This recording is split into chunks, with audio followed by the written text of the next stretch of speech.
Is it any wonder that there is a lack of trust that does exist in society towards the elite whom we call our leaders? Leadership has spawned from a very ancient realization of the past.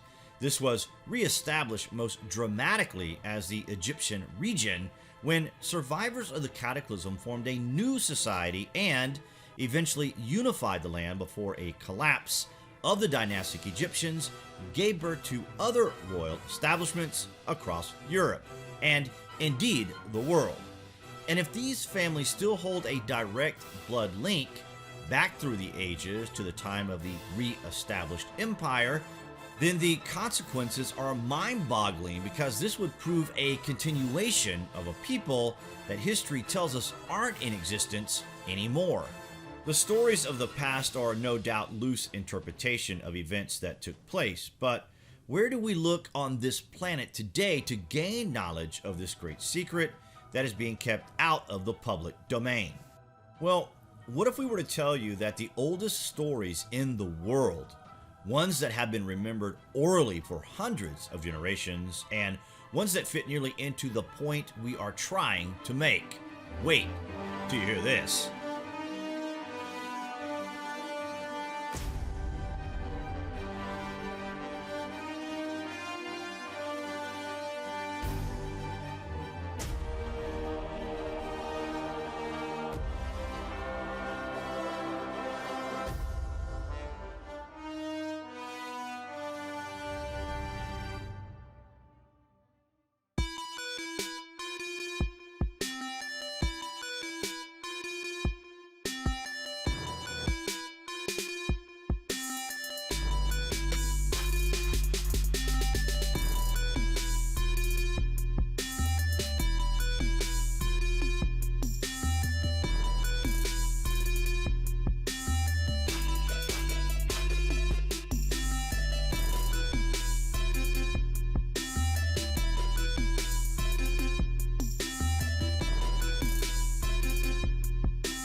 Sick of hearing about the ancient cataclysm yet?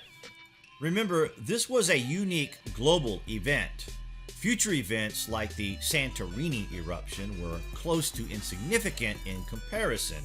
And, of course, the Santorini eruption gives us much food for thought to consider, but not to be confused by the early global event that hurt every living being on this planet.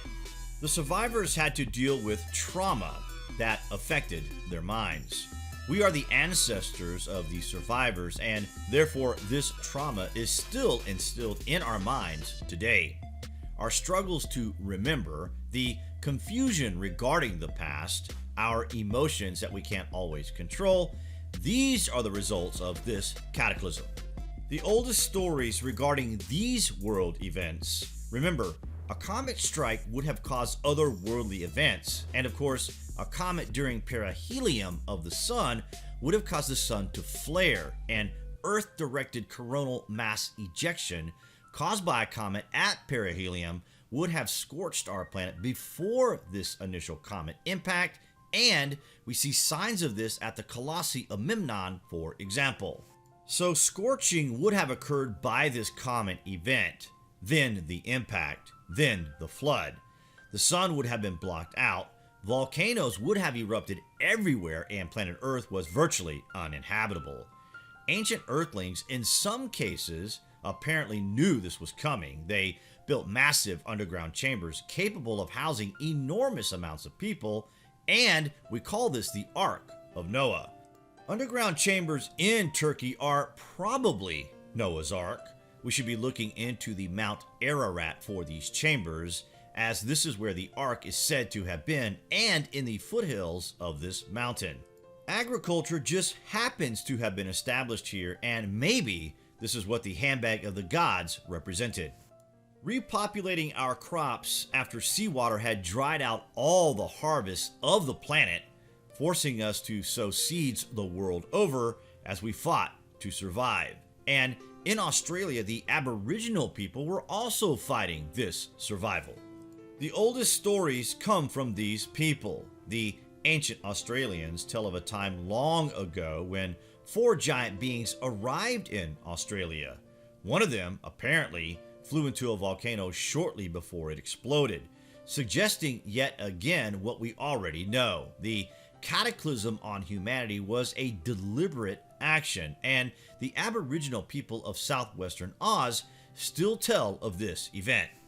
Described as the oldest story ever told, this is still being told today. Budj formed when a whole host of similar volcanoes collapsed to form a super volcano. The interesting point here is that these stories must now be over 10,000 years old and are still being told. In the 1940s, an axe was found at the location of the volcano. This was beneath the volcanic rocks, and this proves that humans lived here before the volcano exploded, meaning these stories put the Aboriginals in an eye view of the events. The dating method, which relies on the well-established technique of measuring the radioactive decay of potassium-40 into argon-40 over time, suggests both volcanoes formed about 37,000 years ago.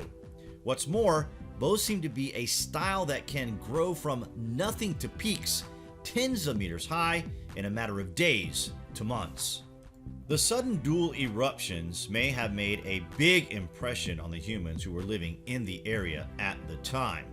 The story of the 4 giants are eerily similar to the accounts of the beings who, from heaven, came to earth, the descent of Inanna into the underworld.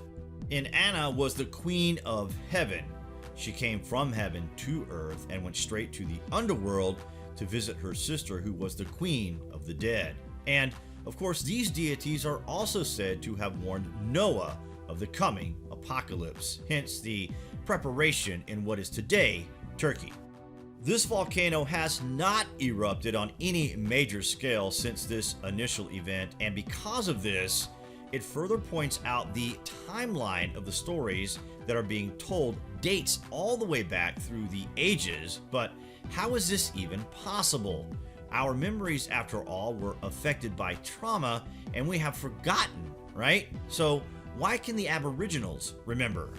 Aboriginal people remember the Dreamtime by allowing their mind to remember in a meaningful but not a physical way.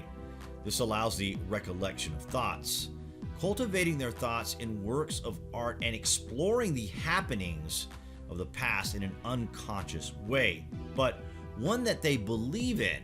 The Dreamtime is made up of events that stood out in history of these people, and this includes this account of the deity and the volcano. DNA samples taken from modern Aboriginals suggest that there has been a continuation of these people in Australia for well over 50,000 years. The increasing evidence points to migration not being possible for the ancient Australians, so they were forced to stay there. And this is probably why these oral traditions have worked so well on this continent.